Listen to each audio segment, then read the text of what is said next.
Hi then guys, we've got more shooter goodness for you as always on Retro Gamer Heaven, and this is a Saturn game. This is Strikers 1945.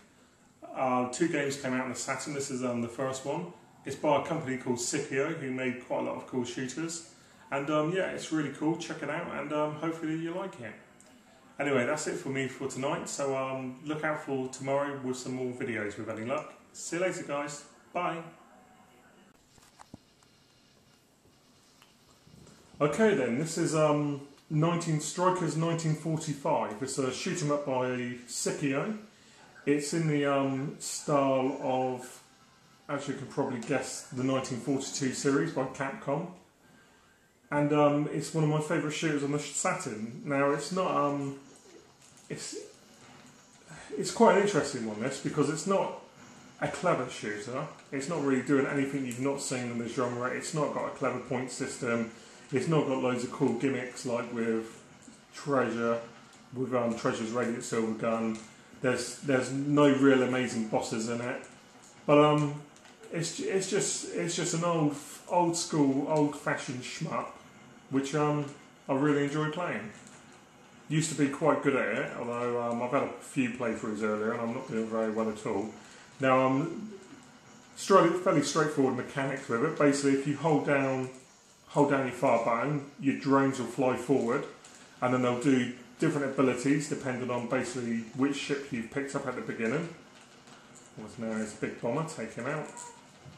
Now another thing that's interesting is that while bullets will obviously kill you straight away, collisions with smaller ships won't, so you can actually, they'll just power down your weapon.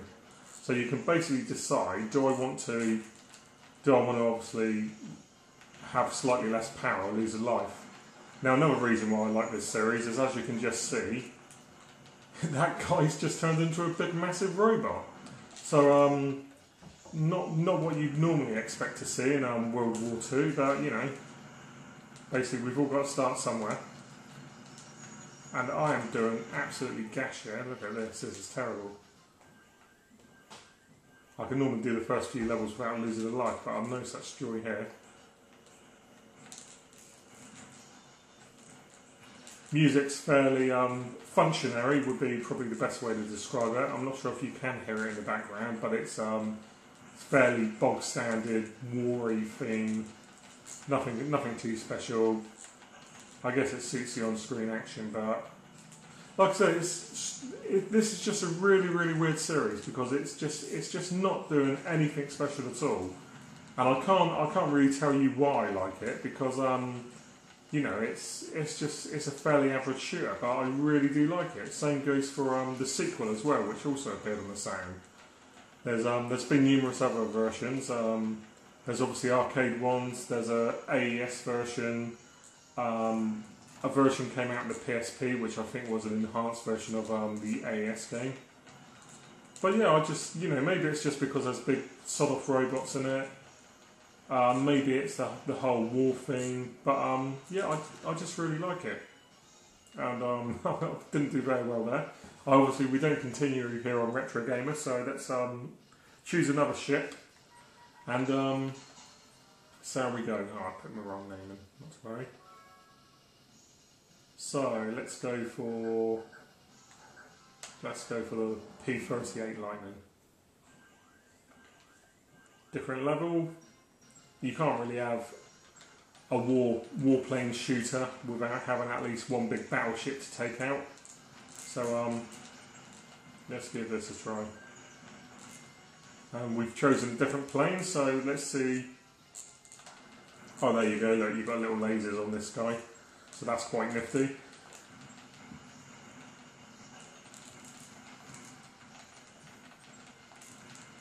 But yeah, I've got regular readers of the magazine will know that I'm really into my shoot 'em ups, and I was lucky enough years ago to pick up a Saturn, and this is called Saturn 28 shooters, all the big hitters like Radiant Silver Gun, Hyperdual is it? So many, I can't remember them, all the Parodius games, Game Paradise, These quite a few, and at the time I think they had a value on eBay for around £1.5 grand, and I managed to get them for 550 quid, which obviously is a lot of money, but when you consider what I'd actually saved, whether my collection's worth that now, it's hard to say. But I love my shooters, and I've been slowly over the years trying to get every single Saturn shmup, and really it's just got to a stage now where I've got all the really good stuff, and it's like, well, do I really want to pay £60 for something which I know is going to be shit?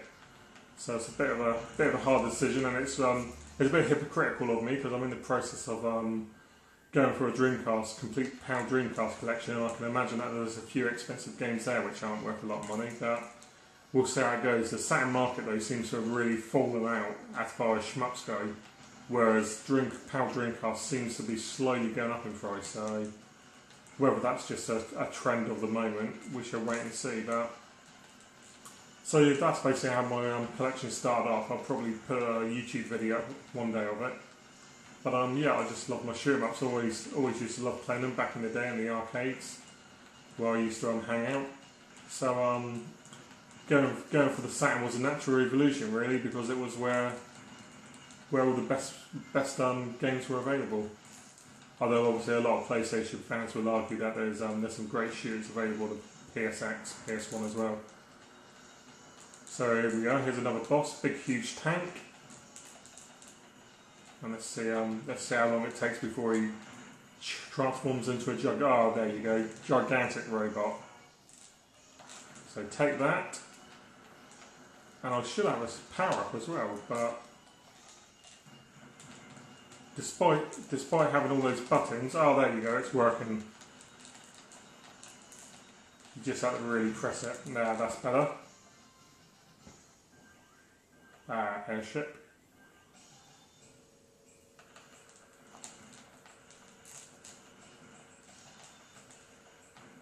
So again, I think this goes for about 25 quid. Not a bad price really. Like I said, it's fair. It's got fairly average play mechanics. It's very straightforward, but I quite like the design of it. I love the World War setting with the big gigantic robots. That's always a win for me. So you know, I'd probably get it for 25 quid. Definitely. So as you can see now, I've got a nice little army of little men now. Go little men. We'll take him out. It's getting fairly tricky now. They're starting to spew out more bullets. It's not a bullet shmup by any stretch of the imagination, but it is getting tougher. There we go, and we'll be coming up to the robot guy again in a minute. Go, right. Oh dear. Nice. Right, here he comes. Big bugger robot. I mean, if these were in the actual war, you know, who knows how things would have played out. But luckily, it's just a figment of a Japanese developer's imagination, so we don't have to worry about it. Right, let's take him out. Come on, nice. And he's gone. Oh no, he's not. Shit, forgot about this. Oh, you fucker. Oh, come on. Oh, look at that hand bouncing. Beaten by a boss with one arm. Right, well, that's enough of me sucking at Strikers 1945. But hopefully you liked what you saw, and I'll probably put the sequel up very, very soon.